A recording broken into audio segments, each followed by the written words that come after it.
আজকে আমি আমার মেয়ের কথা বলবো তোমাদের সাথে। জানো তো, আমার মেয়ে যে কোচিনে পড়ে সেখানে ওর যত বন্ধু আছে সবাই জানে যে আমি কেক বানাই, এমনকি ওর বন্ধুরা আমাকে অর্ডারও দেয়। তো সেখান থেকে মোটামুটি ওকে সবাই জিজ্ঞাসা করে, কিরে তুই কি কেক বানাতে পারিস না, নাকি তুই শিখিস না?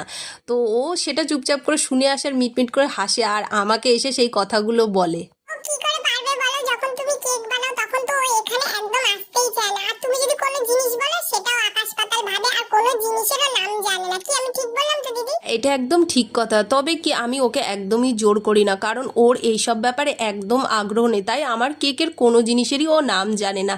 আর আজকের এই অর্ডারটাও কিন্তু দিয়েছে ওর বান্ধবী, আর এই যে কেকটা আমি এখন করছি ও আমাকে ফটো পাঠিয়েছিল, সেম এরকমই করে দিতে বলেছিল।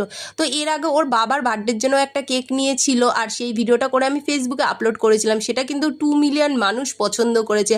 আর আজকের এই কেকটা কেমন লেগেছে অবশ্যই আমাকে জানিও, ভালো লাগলে একটা লাইক কমেন্ট করে দিও। রাধে রাধে।